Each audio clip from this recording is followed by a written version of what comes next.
म्हणतात की आम्ही सण साजरे करण्यामध्ये निर्बंध घालत आहे सरकार, कसं बघतात एकीकडे कोरोना आणि सरकारने काढलेली निर्णय? असं आहे की महाराष्ट्रातला विरोधी पक्ष ज्या पद्धतीनं वागतो आहे त्यांनी त्यांचे नेते आणि प्रधानमंत्री नरेंद्र मोदी यांच्याकडून काही सूचना घ्यायला हव्यात. संपूर्ण देशभरामध्ये आजही करोनाची भीती कमी झालेली नाही. आपण पाहिलं असेल चीनमध्ये पुन्हा एकदा काही ठिकाणी लॉकडाऊन सुरू झालं आहे आणि देशातल्या अनेक राज्यात आणि केंद्रीय सरकारनं सुद्धा काही निर्बंधांचं पालन करा असं सुचवलेलं आहे. महाराष्ट्र सरकारनं त्या संदर्भात होळी साजरी करताना काही नियम आणि काही निर्बंध ठेवले असतील तर राज्याच्या आणि लोकांच्या हितासाठी विरोधी पक्षानं त्याला विरोध करू नये. पण विरोधासाठी विरोध करायचा, लोकांचे प्राण धोक्यात घालायचे आणि राजकारण करायचं, या मानसिकतेतून विरोधी पक्ष बाहेर पडायला तयार नाही. एखाद्याला वैफल्य येऊ शकतं सत्ता गेल्यामुळे किंवा सत्ता येत नसल्यामुळे, पण ते वैफल्य अशा टोकाला जाऊ नये की आपल्याच राज्यामध्ये आपल्याच लोकांचे बळी जावेत आणि त्याचे राजकारण करावं, भविष्यात सरकारला धारेवर धरता यावं. हे पूर्णपणे चुकीचं आहे. इतकं क्रूर पद्धतीचं अमानुष राजकारण महाराष्ट्रात यापूर्वी कोणी केलं नव्हतं आणि करू नये. सर, देवेंद्र फडणवीस असं काश्मीर फाईल्समधनं म्हटलेले आहेत. त्यांना काश्मीर आत्ता, हे पूर्णपणे चुकीचं आहे. इतकं क्रूर पद्धतीचं अमानुष राजकारण महाराष्ट्रात यापूर्वी कोणी केलं नव्हतं आणि करू नये. सर, देवेंद्र फडणवीस असं काश्मीर फाईल्समधनं म्हटलेले आहेत. त्यांना काश्मीर आत्ता दिसत आहे.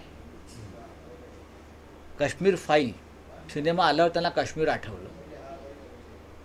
32 वर्षात हे कुठे होते सगळे लोक? काश्मीर अत्यंत संवेदनशील असा विषय आहे. त्या विषयाचं राजकारण न करता लोकांनी मोदींना यासाठी मतदान केलेलं आहे की भारतीय जनता पक्षाने सांगितलं होतं की पाकव्याप्त काश्मीरसुद्धा आम्ही भारतामध्ये आणून अखंड हिंदुस्थान निर्माण करू. आम्ही त्याची वाट पाहतोय. काश्मीरमधल्या काही घटनांवर आधारित एक चित्रपट आलेला आहे. तो चित्रपट जर कोणाचा पॉलिटिकल अजेंडा बनत असेल तर त्यांचा प्रश्न. पण बाळासाहेब ठाकरे, हिंदुहृदय सम्राट, माननीय शिवसेना प्रमुख यांनी सातत्यानं त्या काळामध्ये काश्मीरी पंडितांची बाजू घेऊन काश्मीरविषयी परखड भूमिका स्पष्ट केली होती. बाळासाहेब ठाकरे हे काल म्हटलं एकमेव नेते असे होते की त्यांनी तेव्हा सांगितलं होतं की काश्मीरी पंडितांना स्वसंरक्षणासाठी हातात शस्त्र द्या, ते आपलं रक्षण करतील, हे सांगणारे बाळासाहेब ठाकरे होते. तेव्हा त्यांना अशा प्रकारे वक्तव्य केलं म्हणून विरोध करणारे केंद्रातले भाजपाचे नेते होते. बाळासाहेब ठाकरे हे पहिले नेते ज्यांनी अमरनाथ यात्रा उधळून देण्याची धमकी देणाऱ्या अतिरेक्यांना सांगितलं, जर अमरनाथ यात्रेकरूंच्या केसाला जरी हात लागला तरी तुमची हजला जाणारी विमानं मी उडू देणार नाही. आणि त्यानंतर अमरनाथ यात्रा सुरळीतपणे पार पडल्या. वैष्णवदेवीची यात्रा पार पडायला लागली. तेव्हा काश्मीर फाईल्समधले कागद फडफडून तुम्ही आम्हाला दाखवू नका. आम्हाला माहिती आहे काश्मीरी पंडितांच्या मुलांसाठी महाराष्ट्रामध्ये 5% राखीव जागा मेडिकल आणि इंजिनिअरिंगमध्ये देणारे बाळासाहेब ठाकरे आहेत. त्यासाठी आम्ही सिनेमा काढून प्रचार नाही केला, प्रोपगंडा नाही केला, राजकारण नाही केलं. तेव्हा कोणत्या विषयाचं राजकारण करावं आणि काय याचं भान जर महाराष्ट्रातल्या विरोधी पक्षाला नसेल तर लोकशाहीचं भविष्य धोक्यात आहे. सर, हिंदी में बताइए ना. सरकार ने कुछ रिस्ट्रिक्शंस लगाए हैं होली के त्योहार. देखिए, सरकार ने रिस्ट्रिक्शन इसलिए लगाए हैं कि जिस प्रकार से आज भी कोविड-19 कोरोना का भय आज भी है, पूरे देश में है, तो भीड़ होती है. लोगों को त्यौहार मनाने के लिए कोई निर्बंध नहीं डाले हैं, लेकिन कोई नियम और कानून का पालन करो ताकि फिर एक बार कोरोना का संकट इस देश में या राज्य में न आए। इसलिए राज्य ने कोई निर्बंध, पूरे देश में इस प्रकार के निर्बंध केंद्र सरकार की एडवाइजरी है। हमारे महाराष्ट्र के बीजेपी के नेता को समझना चाहिए, प्रधानमंत्री की एडवाइजरी है, देश के हेल्थ मिनिस्ट्री की एडवाइजरी है। तो आप बस विरोध कर रहे हैं इसलिए विरोध कर रहे हो, लोगों के जान से खेल रहे हो महाराष्ट्र में। लेकिन क्या करें, उनको जो निराशा है, फ्रस्ट्रेशन है, उनकी वजह से हो रहा है। कश्मीर फाइल्स को महाराष्ट्र में टैक्स फ्री ना किए जाने को लेकर बीजेपी कह रही है जब तक अरे भाई, टैक्स फ्री की बात छोड़ दीजिए, टैक्स फ्री से क्या होता है। हमने ठाकरे फिल्म बनाई थी, उनको भी टैक्स फ्री नहीं किया था, आपको बताता हूँ मैं। बाला साहब ठाकरे जी के ऊपर हमने जो बायोग्राफी बनाई थी ठाकरे, बहुत अच्छी बढ़िया फिल्म थी। हमने उसके लिए भी कभी मांग नहीं की कि ये टैक्स फ्री करिए। लोग आकर देखते हैं, लोग आकर देखेंगे। कश्मीर फाइल्स की जो राजनीति चल रही है तो ठीक नहीं है। कश्मीर के बारे में हमारी संवेदना, हमारी भावना क्या है शिवसेना की, पूरे देश जानता है और कश्मीरी पंडित भी जानते हैं। बाला साहब ठाकरे पहले नेता थे देश के। उस वक्त जब कश्मीर में ये सब चल रहा था, माहौल बिगड़ रहा था, तो कहाँ था बाला साहब ने? सरकार को कहा था, केंद्र सरकार कि कश्मीरी पंडितों के हाथों में आप वेपन्स दीजिए, आर्म्स दीजिए, शस्त्र दीजिए, वो अपने रक्षा खुद करेंगे। ये कहने वाले बाला साहब ठाकरे पहले आदमी थे। जब अमरनाथ यात्रा को होने नहीं देंगे, इस प्रकार की धमकियाँ वहाँ के टेररिस्ट दे रहे थे, तो बाला साहब ठाकरे ने यहाँ से कहा था जोरदार तरीके से, अगर किसी भी अमरनाथ यात्री को बाल को भी धक्का पहुँच गया तो आपकी हाथ की विमाने में उड़ने नहीं दूंगा। ये बाला साहब ठाकरे शिवसेना थी। और बाला साहब ठाकरे हिंदू हृदय सम्राट, इस देश के ऐसे पहले नेता थे। जब कश्मीरी पंडित उनकी वेदना लेकर मुंबई में आकर मिले तो बाला साहब ने पूछा कि मैं क्या करूं आपके लिए। तो जो बताया, तो उनके बाद बाला साहब ने कश्मीरी पंडितों की जो सब बच्चे थे उनके लिए महाराष्ट्र में एक कोटा रखा कश्मीरी पंडितों के लिए 5% मेडिकल एंड इंजीनियरिंग में। तो ये कश्मीर फाइल की बात हमें फटफड़ा कर मत दिखाइए।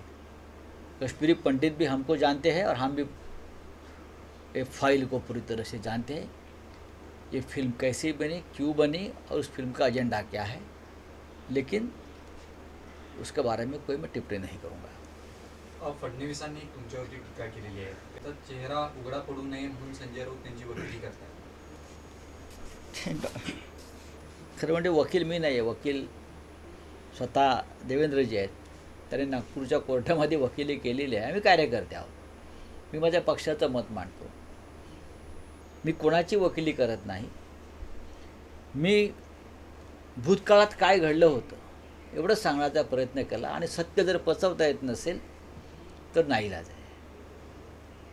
आम्ही अनेकदा काश्मीरला जाऊन आलेलो आहोत, राजकारणासाठी नाही, अमन आणि शांतीसाठी।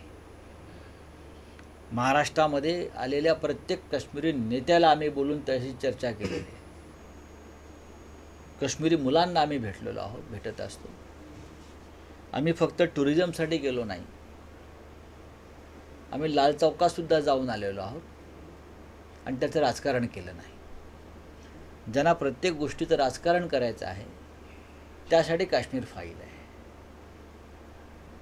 अन्यथा काश्मीर या देशाचा अविभाज्य अंग आहे।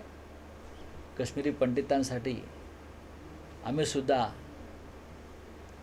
या महाराष्ट्रानं सुद्धा सर्वस्व दिलेलं आहे। बाळासाहेब ठाकरेंनी तर काश्मीरी पंडितांसाठी जे केलं त्या देशातल्या कोणत्या राज्याने केलं नाही। तेव्हा काश्मीरविषयी ह्या लोकांनी न बोललेलं बरं। प्रधानमंत्री मोदी यांनी 2014 साली जी घोषणा केली होती की काश्मीर अखंड करू, देश अखंड करू, पाकव्याप्त काश्मीर घेऊन येऊ, ते एकदा आणा। त्यासाठी तुम्हाला काय करता आलं तर पहा। आणि काश्मीरी पंडितांची घर वापसी जे तुमचं वचन आहे, घर वापसीविषयी बोला। कधी जातात सगळे काश्मीरी पंडित, कधी घेऊन जाताय? नुसतं बोलताय कशाला, सिनेमे कसले काढताय? चला, धन्यवाद। प्रधानमंत्री मोदी जी की योजना और घोषणा बहुत ही अच्छी थी, मैं आज भी उनका रिस्पेक्ट करता हूँ।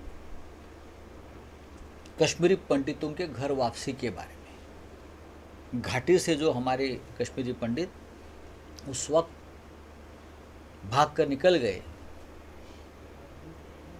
तब केंद्र में बीजेपी समर्थित वीपी सिंह की सरकार थी और कश्मीर में बीजेपी के नेता जगमोहन गवर्नर थे। तब सबसे ज़्यादा कश्मीरी पंडित को पलायन करना पड़ा। ये सभी कश्मीरी पंडितों की घर वापसी हम करेंगे, ये वचन 2014 में भारतीय जनता पार्टी ने दिया था, इसलिए उनको वोट भी मिले हैं। हमने भी दिए, हमने भी समर्थन किया। हमने 370 कलम हटाया तो हमारी पार्टी ने समर्थन किया कि वो हमारा भी एजेंडा रहा है। कश्मीर के बारे में क्या करना है क्या नहीं करना है, ये हमको किसी और से सलाह लेने की सीखने की ज़रूरत नहीं है।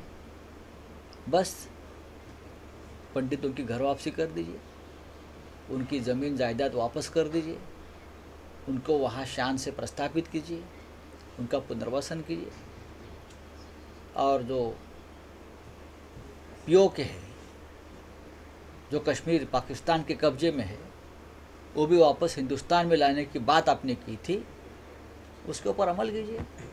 फिर क्या, हम आपके साथ ही रहेंगे।